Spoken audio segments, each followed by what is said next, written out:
తానొకటి తలిస్తే దైవం మరొకటి తలిచినట్లుంది ముఖ్యమంత్రి రేవంత్ రెడ్డి పరిస్థితి. ఆగస్టులో రుణమాఫీ చేసి స్థానిక సంస్థల ఎన్నికలు నిర్వహించి భారీగా సీట్లు సాధించాలని భావిస్తే ఇప్పుడు ఎన్నికలంటేనే భయపడాల్సిన పరిస్థితి వచ్చిందట. మరో 6 నెలల దాకా ఎన్నికలు నిర్వహించే ఆలోచన కూడా మదిలో లేదట. ఆగస్టులో ఎన్నికలు నిర్వహిస్తామని మొన్నటి వరకు చెప్పిన రేవంత్ రెడ్డి ఇప్పుడు వెనకడుగు వేస్తున్నాడట. సర్పంచ్ ఎన్నికే కాదు ఎంపీటీసీలు, జెడ్పీటీసీ ఎన్నికలు సైతం వాయిదా వేయాలని భావిస్తున్నారట. ఎన్నికలంటేనే వణికిపోతున్నారట. దీనికి అనేక కారణాలు కూడా ఉన్నాయనే ప్రచారం జోరుగా సాగుతోంది.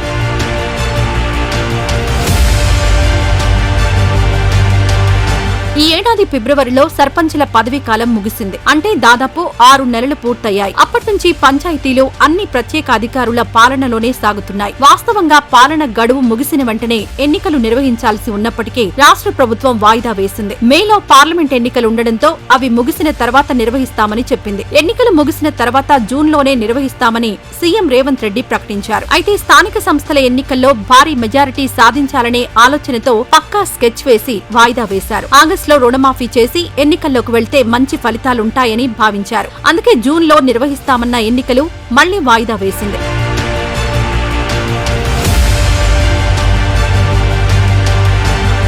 రైతు రుణమాఫీపై కేబినెట్లో నిర్ణయం తీసుకోవడంతో ఆ వెంటనే స్థానిక సంస్థల ఎన్నికలపై అధికారులతో సమీక్షించారు సీఎం రేవంత్ రెడ్డి. ఆగస్టులోనే ఎన్నికలు పూర్తి చేయాలని సూచించారు. దానికి తగ్గట్లుగా ఏర్పాట్లు చేయాలని ఆదేశించారు. అయితే రేవంత్ రెడ్డి ప్లాన్ రివర్స్ అయింది. ఏదైతే ముందు పెట్టుకుని ఎన్నికలకు వెళ్లాలని భావించారో అదే బెడిసి కొట్టింది. రుణమాఫీ పూర్తి స్థాయిలో కాకపోవడంతో అన్నదాతలు గుర్రు మీదున్నారు. 31,000 కోట్లతో రుణమాఫీ చేస్తామని చెప్పి సగం అంటే దాదాపు 17,000 కోట్లే రుణమాఫీ చేయడంతో రైతన్నలు మండిపడుతున్నారు. ఏ ప్రాతిపదికన రుణమాఫీ చేశారో తెలియదు, ఎవరికి రుణమాఫీ జరిగిందో తెలియదు. కానీ వాళ్లకెందుకు కాలేదో కూడా తెలియక అధికారులు బ్యాంకుల చుట్టూ తిరుగుతున్నారు. ఓవైపు రుణమాఫీ కాలేదు, రైతు భరోసాకు దిక్కులేదు. ఇంకోవైపు కరెంటు కష్టాలు, యూరియా కొరతతో నానా యాతన పడుతున్నారు. అంతేకాదు బీసీ రిజర్వేషన్లు సైతం తేల్చకపోవడంతో ఆ వర్గం ప్రజలంతా కూడా సర్కార్ తీరుపై మండిపడుతున్నారు. ఈ సమయంలో ఎన్నికలు నిర్వహిస్తే సీన్ రివర్స్ అవుతుందని భావించారట. మెజారిటీ కాదు కదా, అసలుకే ఎసరొచ్చేలా ఉందని భావించిన రేవంత్ రెడ్డి ఇప్పుడు ఎన్నికల ఊసే ఎత్తడం లేదట.